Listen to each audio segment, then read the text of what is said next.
Assalamualaikum warahmatullahi wabarakatuh. Kembali lagi di channel Kreatif Khair. Nah, di channel ini kita akan membahas seputar pendidikan agama Islam, yaitu tepatnya dengan mata pelajaran, baik itu dari tingkat SD sederajat sampai SMA sederajat.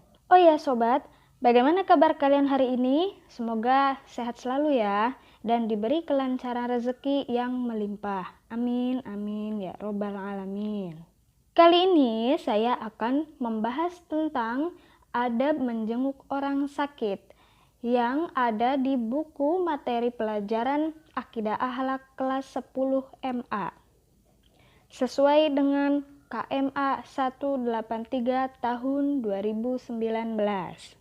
Islam adalah agama yang paling sempurna yang selain mengajarkan masalah ibadah, juga mengajarkan setiap hambanya untuk peduli kepada sesamanya.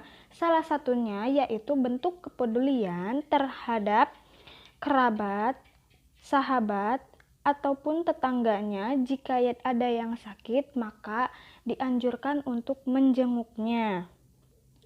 Adapun dalil nakli yang menjelaskan atau yang menyebutkan bahwa di sana itu kita dianjurkan menjenguk orang yang sakit, yaitu hakul muslimi alal muslim khamsun, raddus salam wa iyadatul marid wattiba'ul janaiz wa ijabatud da'wati wa tashmitul atis, rawahul Bukhari.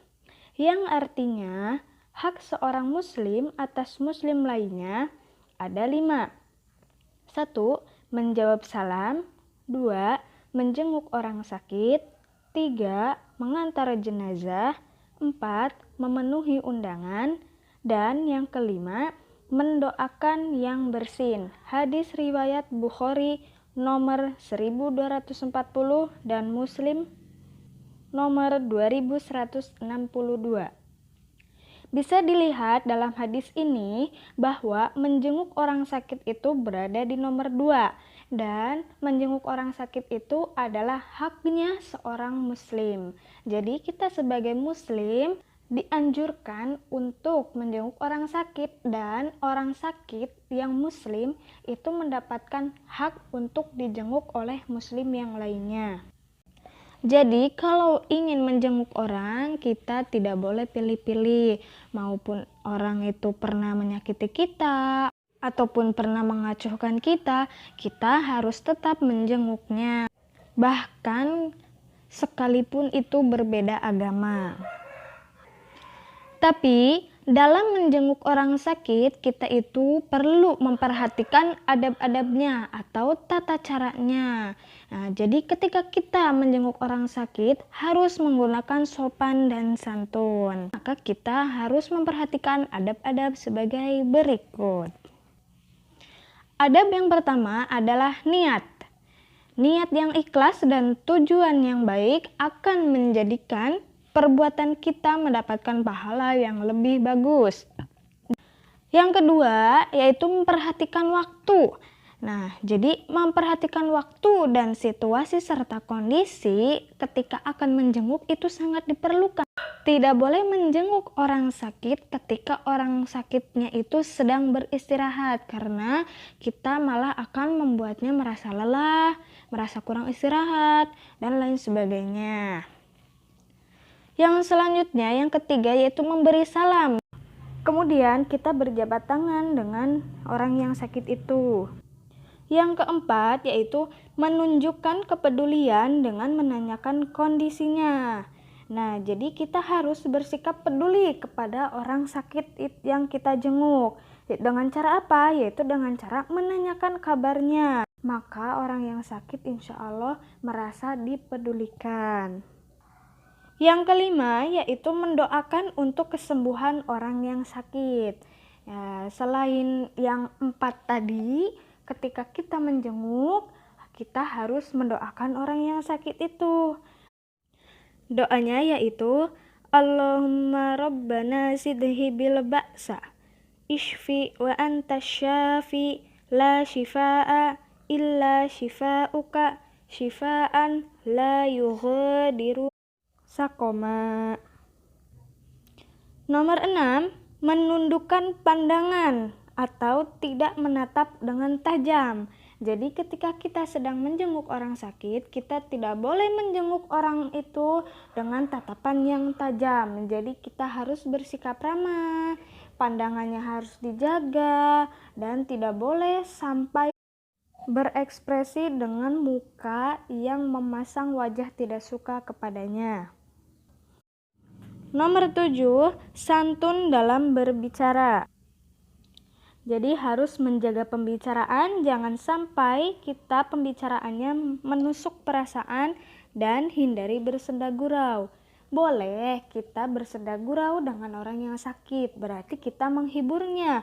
Tetapi yang dilarang itu adalah kita bersenda gurau dengan teman kita di depan orang yang sedang sakit, ya. Karena itu akan menyebabkan perasaan orang yang sakit akan menjadi sedih. Nomor 8 yaitu responsif. Jadi kita harus cepat tanggap terhadap apa yang diinginkan orang sakit itu. Jadi jangan sampai kalau teman kita atau kerabat kita sedang sakit demam, kita membawakan makanan yang pedas. Nah, itu tidak boleh ya. Jadi kita harus menyesuaikan dengan keadaan orang yang sakit itu. Lalu yang selanjutnya yaitu memotivasi untuk sembuh dan menghiburnya. Ya, jadi kita harus memberikan motivasi supaya yang sakit itu tidak berputus asa dengan ucapan tidak apa-apa, insya Allah engkau sembuh. Yang selanjutnya yaitu melarangnya berharap kematian. Jadi ketika orang yang sakit itu sudah merasa putus asa, kita tidak boleh membuatnya berharap kematian dengan ucapan semoga Allah memberikan yang terbaik buatmu. Nomor 11 yaitu menasehatinya supaya beliau atau orang yang sakit itu tetap bersabar dengan sakitnya dan supaya tetap menjalankan perintah Allah sesuai dengan kemampuannya, seperti ketika melaksanakan sholat. Kalau tidak bisa berdiri maka boleh duduk, bahkan bisa sambil tidur atau berbaring jika memang sudah tidak mampu untuk duduk dan berdiri. Kemudian jika memang orang yang sakit itu sudah tidak bisa berbuat apapun dan sudah menunjukkan ajal, maka kita harus membimbing dan membantunya untuk membacakan talqin. Adab yang nomor 13 yaitu tidak membeda-bedakan keadaan. Nah, jadi orang yang sakit itu, mau itu yang sudah pernah menyakiti kita atau bahkan orang itu beda agama dengan kita, tapi dia itu teman, kerabat atau bahkan saudara, maka kita tetap dianjurkan untuk menjenguknya. Dan yang terakhir yaitu hendaknya membawa buah tangan sesuai dengan kemampuan kita. Jadi kalau kita akan menjenguk orang yang sakit, sebisa mungkin semampu kita membawa buah tangan, apapun itu sesuai dengan kemampuan kita. Nah, itulah beberapa adab yang saya jelaskan, yaitu ada 14 adab. Silakan dipelajari dan semoga dapat dimengerti dengan baik serta bermanfaat dalam kehidupan sehari-hari. Mohon maaf apabila ada kekurangan dalam video ini, baik itu dari perkataan, penyebutan nama, atau kekeliruan dalam pengucapan, maka saya mohon maaf atas semua kesalahan yang ada di dalam video ini. Semoga bermanfaat. Terima kasih. Wassalamualaikum warahmatullahi wabarakatuh.